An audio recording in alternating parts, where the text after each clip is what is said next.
You're listening to the Kitchen Confession Podcast with Chef Mary Mammoliti. There's a restaurant called Rodeo Goat that has the best burger in Dallas. The Impossible Burger is the most meat-like burger in existence that I'm aware of. Apparently there was a technology symposium recently where they were served to vegetarians and they were horrified because they didn't believe that they weren't eating meat, which is a pretty good sign. That's Mandy Gleason. She's the founder of Replica Surfaces. Designed with the food bloggers, sellers, and influencers in mind, Replica Surfaces are lightweight, stain-resistant, rigid photography backdrops that look just like the real thing. All right, so for the people that don't know your story about you, about your business, tell us a little bit about yourself and walk us through Replica Surfaces. Yeah, for sure. So Replica Surfaces actually came about pretty unexpectedly. A little while ago, I had invented a prototype of this gadget that, full disclosure, barely worked at all. But in the process of trying to photograph that prototype, I had a really hard time. I didn't have very nice countertops, and my apartment was pretty dimly lit. So what I really wanted was just any kind of backdrop that was lightweight, but looked like the real thing that I could either use next to a big window or take it outside to photograph this prototype. And when I looked online, there really wasn't anything that fit the bill. Everything was like wiggly vinyl that I'd have to kind of prop up or not be able to use it on a small stool, or it was really heavy or really expensive. And all I was really finding for what I wanted were do-it-yourself sites. And I knew that if I were to go to Lowe's and try my hand at do-it-yourself, it would look like a second grader created it. And it would probably still be expensive if I had to get all the materials. So I got this little light bulb at that moment and thought, hey, this prototype really isn't perfect in a lot of ways. Why don't I switch gears and do this backdrop thing? And that's pretty much how Replica Surfaces was born. What is the material? Can you tell us a little bit about that? Yeah, so it's a plastic material. It's a 3-layer technology that allows them to be really rigid while still being lightweight. They're actually under 2 pounds. What's great about that is that you can attach 2 of them, so you can stand one of them up vertically while using another one horizontally with these L-shaped stands that we custom make to fit our surfaces. So because of that, you can get those really cool close-up photos, taken at a 30-degree angle or whatnot, and you can get like a wall and a table effect because they are so lightweight and easy to stand up. Is the finish a matte finish on it?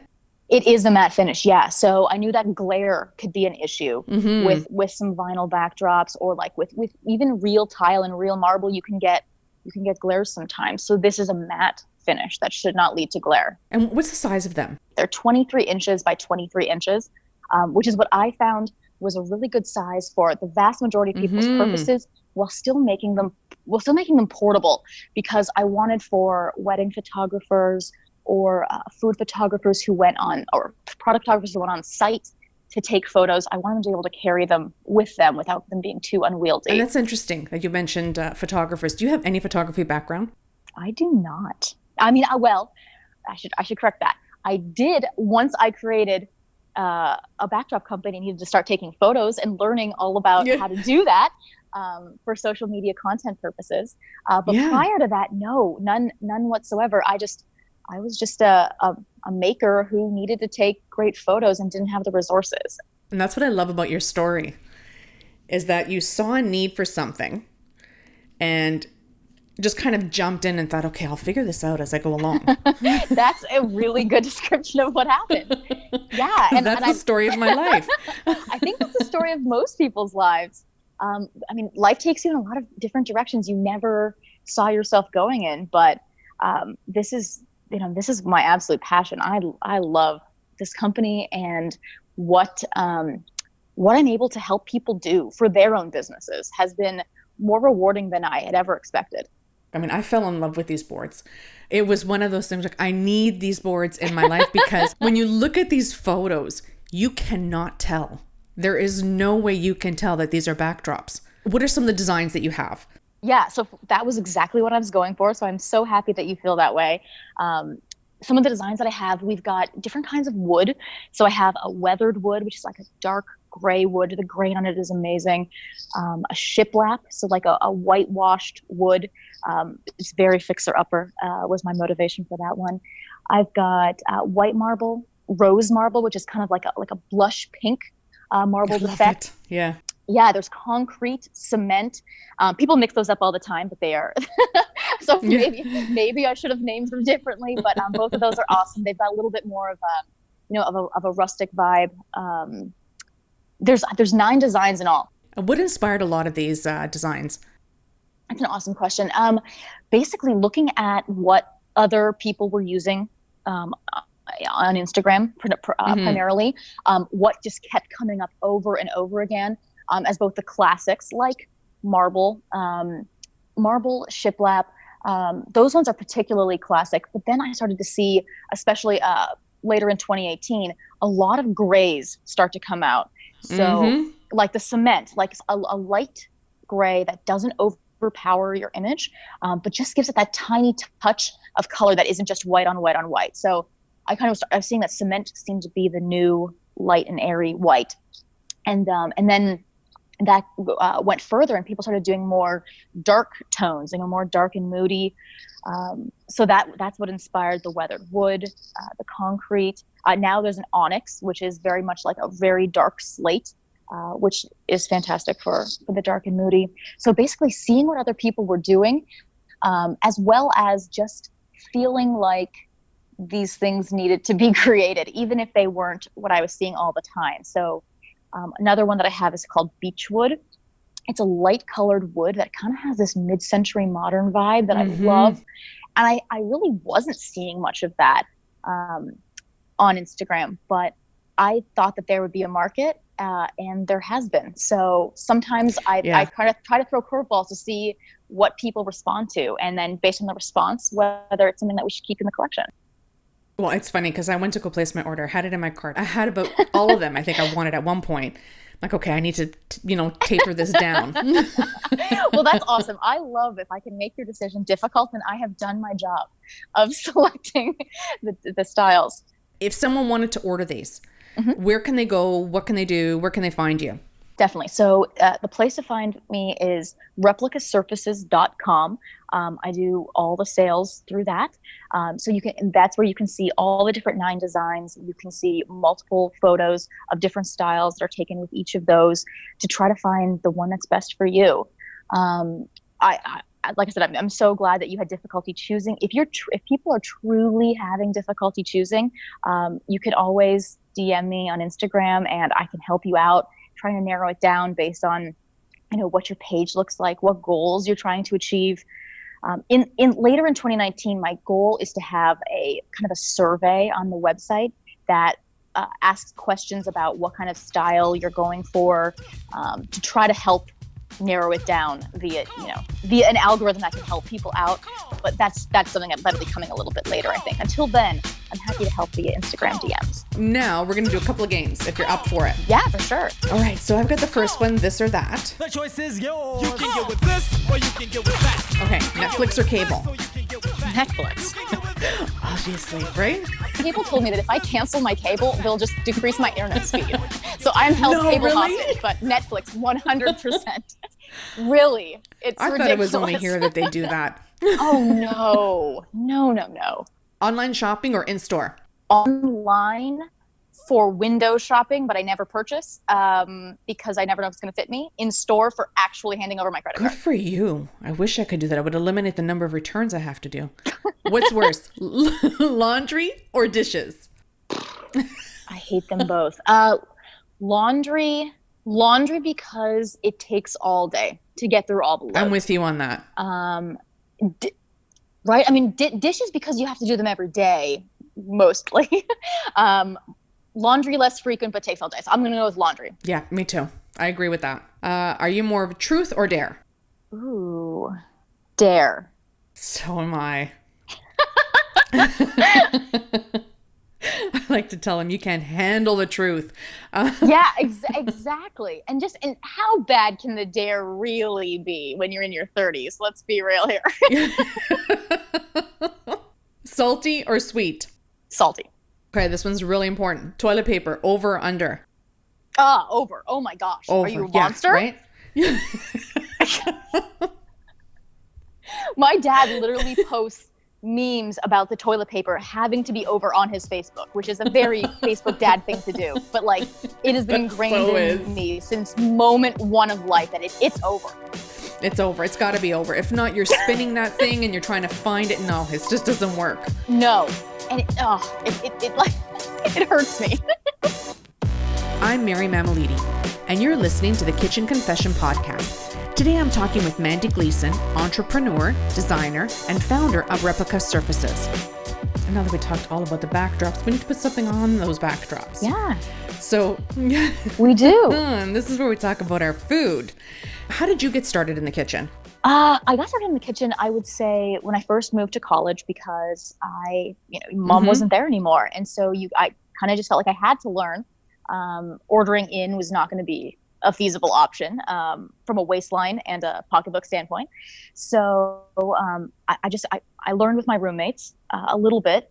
And then as time went on, I realized that creating a meal was a lot like creating a project, creating a product, basically, that you could see come together from start to finish, and then have a finished product at the end. So for me, it started to become a really nice outlet. After a long day of studying or working, I was able to do something that felt like a big project, but that was completely unrelated to what I was doing with the rest of my day. And what's the first recipe you can remember trying? Well, the first dish was definitely stir fry, because that's anything you have in your fridge that's thrown in. So 100% it was actually stir fry, and it was really bad.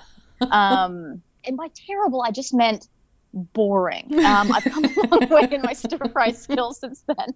I think it was chicken and broccoli and a very broth based sauce. Yeah. Like the most North American stir fry one could make. Oh no! It was salad dressing. No, my girlfriend and I made it. We used Italian dressing. And in the scheme of things, it could have been worse, but it's Italian dressing with chicken and broccoli. Yay. The most authentic. What's a recipe that never failed you? That would be either chicken parm. Before I became vegetarian about 6 months ago. So now it's tofu parm, which I challenge anybody to tell me that it's worse in any way. If not, I think it's better than the chicken parm. And so it would be that one. I freeze the tofu ahead of time and then thaw it, which releases the vast majority of the water, and which allows it to soak up the marinade in seconds. And so to do that with a lemon herb marinade, bread it just like you would chicken parm, and then cook it exactly the same way. It's perfect every time. And that's my answer. Fantastic. But you mentioned 6 months you've just switched over to vegetarian. How has that transition been for you? Not nearly as hard as I expected it to be. Really? Yeah. So particularly because I do enjoy cooking, and it's something that my husband's really taken to, and learning about how to cook vegetarian. It's cooking at home has not been very difficult. It's a little difficult to think about the proteins, but the actual cooking itself and creating meals that we love has been not that challenging. The more difficult part, I suppose, would be when you're invited out to a restaurant by friends, just because they're not choosing based on that. So sometimes you kind of end up putting together a kind of a weird meal.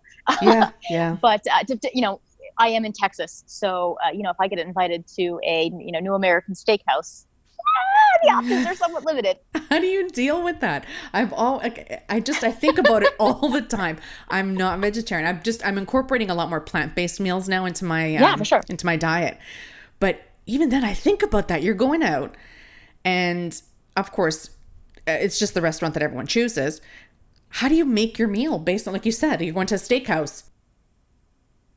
Most places have hummus and veggie sides. Yeah. So sometimes, you end up with a slightly weird meal of veggie sides.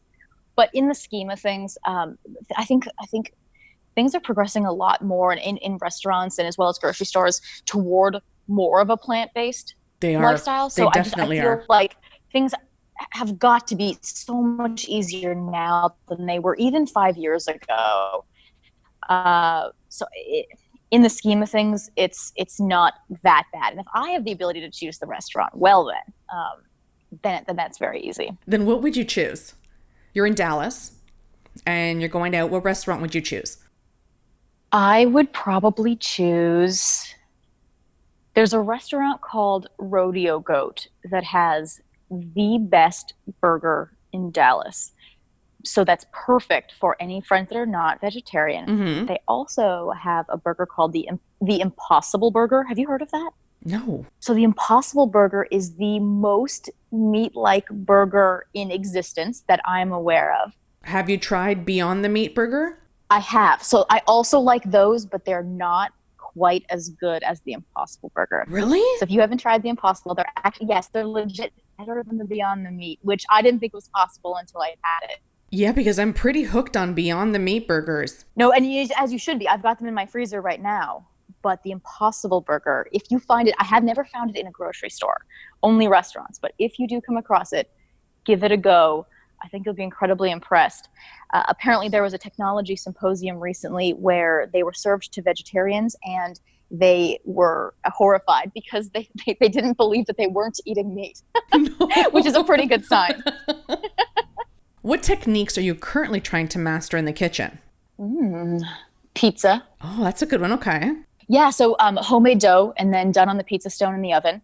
My husband and I have been cooking that for years now, but we're always in the pursuit of the absolute perfect dough recipe, the right amount of letting it rise.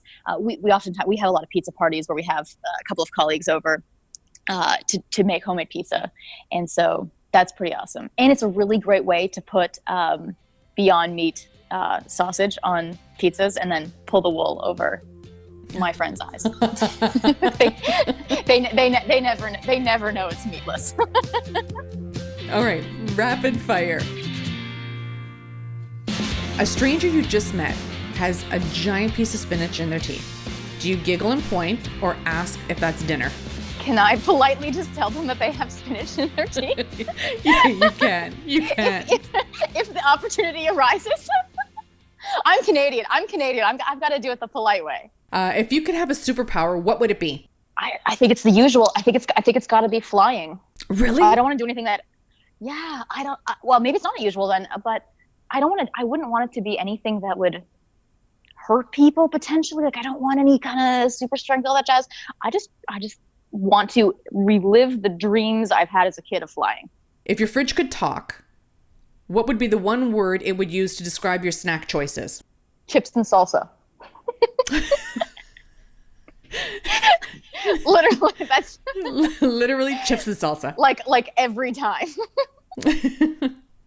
So Justin Timberlake brought sexy back. What would you bring back?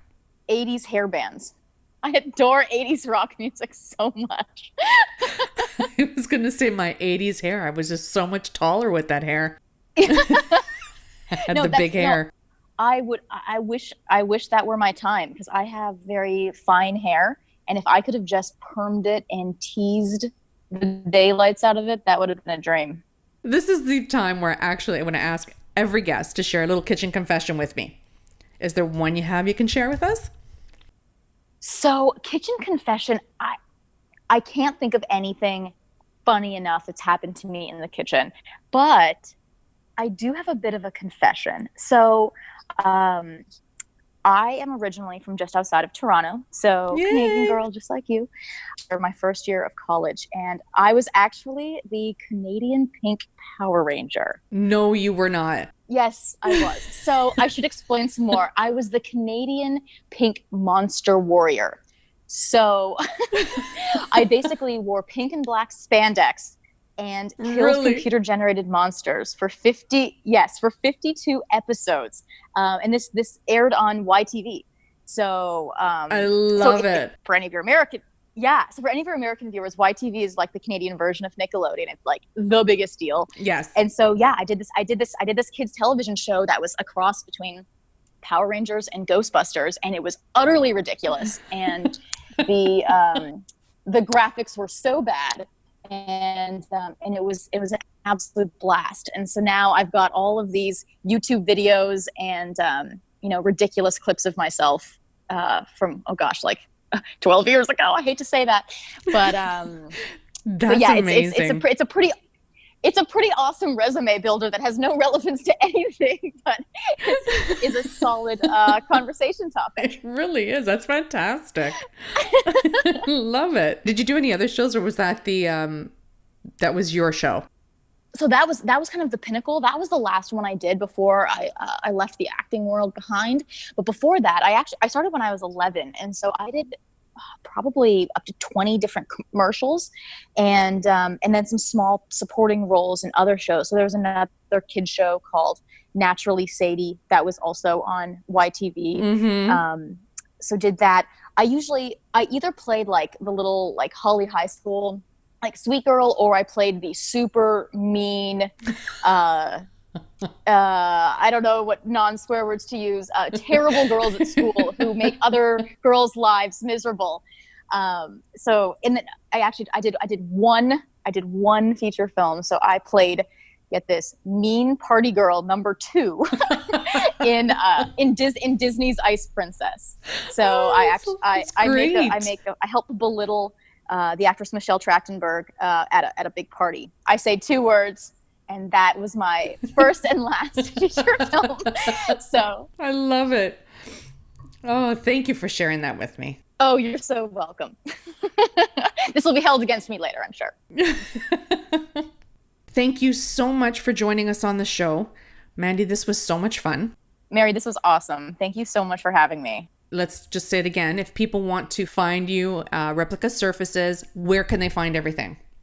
So replicasurfaces.com is where you're able to shop and see what we're all about. And then also on Instagram at Replica Surfaces, I give daily photo tips, all the updates about what we're doing at Replica. That's really the place you're going to want to hang out. It's that time. We've reached the end of another show. Be sure to visit kitchenconfession.com for more recipes and foodie finds. I'd like to thank producer and editor Matt Agnew, and I'm Mary Mamalidi. See you at the next episode.